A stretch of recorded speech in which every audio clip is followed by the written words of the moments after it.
the vault. Open it.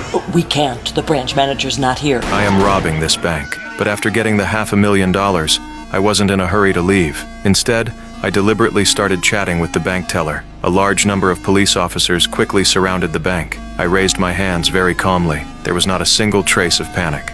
Because all of this was part of my plan. In court, facing the judge's trial, I didn't make any defense for myself.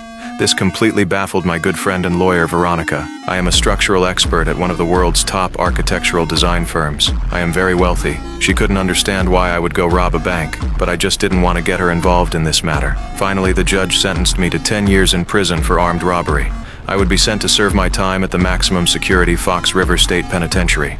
Most of the inmates locked up there are vicious and dangerous criminals. However, after hearing this sentence, I actually felt very satisfied, because this was exactly the outcome I had hoped for. Just after arriving at the prison, I met the second in command of the prison, Bellick. Inside this prison, the guards possess absolute authority, just like God. Bellick warned me to be a well-behaved inmate. Otherwise, I would face terrifying consequences. I quietly observed everything happening in the prison. An atmosphere of violence, crime, and despair permeated the entire place. Even with a guard escorting us, the lives of the inmates were still not guaranteed. The chaotic environment inside the prison was even more treacherous than I had anticipated. However, for the sake of my plan, I had to face it head-on. The next morning, my cellmate Sukra took advantage of yard time to brief me on the prison situation. This place is divided into many different gangs. The black inmates occupy the basketball court, while the white inmates dominate the workout equipment. He also warned me never to provoke the guards. Otherwise, my life would be in constant danger. That old man holding a cat is Cooper, the master thief who stole $5 million 40 years ago. The guy walking over right now is known as the department store. You can buy absolutely anything from him.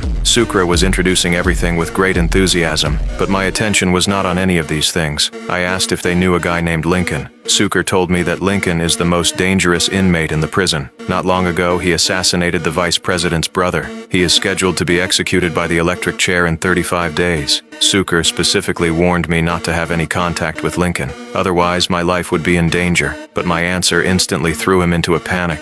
Because he's my brother.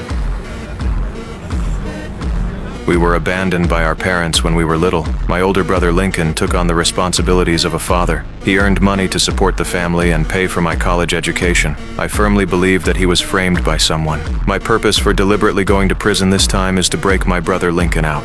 The next day, while no one was looking, I slowly walked toward the bleachers in the prison yard. I began to look for the item I wanted. I didn't want anyone to notice anything unusual, so I was extremely careful throughout the entire process. Fortunately, after searching for a while, I finally found what I was looking for, a long screw. The serial number on this screw was exactly the same string of numbers from my tattoo. Long before I went to prison, I had specifically recorded the dimensions of this screw. The size of this screw makes it perfect for grinding down into a wrench. I immediately took out a coin and began unscrewing it, while vigilantly keeping an eye on my surroundings. Even though I had been extremely cautious, an unexpected incident still occurred. The most psychotic inmate in the entire prison, Teabag, suddenly appeared right in front of me. The area where this screw was located happened to be his territory. He told me that the prison was a very dangerous place, and if I held on to his pocket, he could keep me safe. I decisively rejected Teabag's offer. I said no. And you best move then.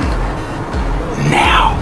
Left with no other choice, I had to temporarily abandon my plan to get the screw. I decided to first figure out a way to contact my brother, Lincoln. So I sought out the mafia boss, John. Lincoln usually worked in the prison industry, and the person in charge of the prison industry was none other than John. I asked John to assign me to work in the industry and handed him an origami crane. John didn't understand what this meant at all. He thought I might be an idiot.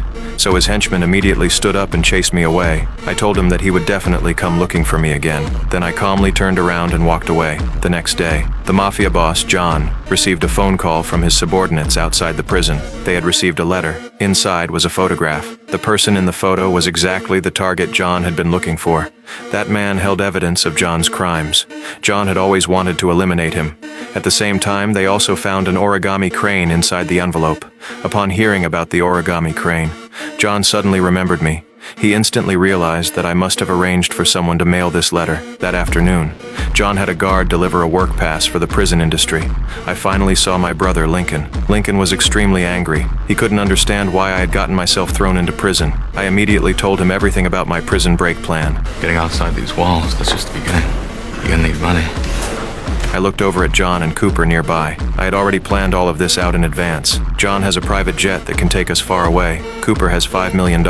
This money is enough, so we will never have to work again. Furthermore, I told him that this prison had just undergone renovations recently, and the contractor was the very company I worked for. I am intimately familiar with the structural design of the entire prison. Just as Lincoln was processing this, I had already taken off my shirt, revealing my body full of tattoos. To better execute the prison break plan, I had the blueprints of the entire prison tattooed onto my body beforehand. My brother was instantly stunned when he saw it. The next day, I told my brother that we had to bring another person along for the escape, namely, Sucre, who had just gotten out of solitary confinement. Sucre? You can't be serious. The guy's a thief, Michael. He can't be trusted. I'm gonna have to trust him because he's my cellmate. I knew very well in my heart that if he didn't join us, I wouldn't be able to carry out any escape-related actions in the cell. However, I wasn't sure if Sucre was trustworthy, so I wanted to put him to a test. While we were working, I purposely showed him a cell phone carved out of soap. He was completely shocked by this. He said that hiding a cell phone could add 3 years to my sentence. I left without saying a word. Then I had my brother purposely find Captain Bellick, the head guard, and tip him off in exchange for cigarettes, saying Sucre seemed to be hiding a phone. Bellick felt that, true or false, he needed to investigate it further. So he immediately tracked down Sucre. He used the threat of revoking his visitation rights with his girlfriend to coerce him into talking about the phone. I knew he valued his girlfriend more than his own life. I needed to use this to test if he was truly someone I could trust. In the end, he didn't sell me out. This whole ordeal made him incredibly furious. While the guards weren't around, he angrily confronted me. He wanted to borrow my phone to call his girlfriend, but after I handed the phone to him, he suddenly realized that it was actually a fake phone made of soap. Soap? I lost my conjugals over soap? You may have lost your conjugals, but I can do you one better. I can get you to her. It wasn't until this moment that Sucre finally realized he had been tested. I now knew that he was a trustworthy person. I then unreservedly told him all about my prison break plan. I very amicably invited him to join the escape crew. I absolutely never expected him to be extremely outraged by this. He was originally sent to prison for robbery, and he would be released in just 18 months after serving his time. There was no way he would take such a risk with us. Sucre immediately went back to the cell and started packing his belongings. He requested a cell transfer from the guards. He was worried that my escape plan would drag him down. I tried hard to persuade him to stay, but he still chose to leave. The next day, I encountered something even more despairing. Because Sucre had moved out, Bellick deliberately assigned me a new cellmate. This guy was specifically handpicked by him from the psychiatric ward.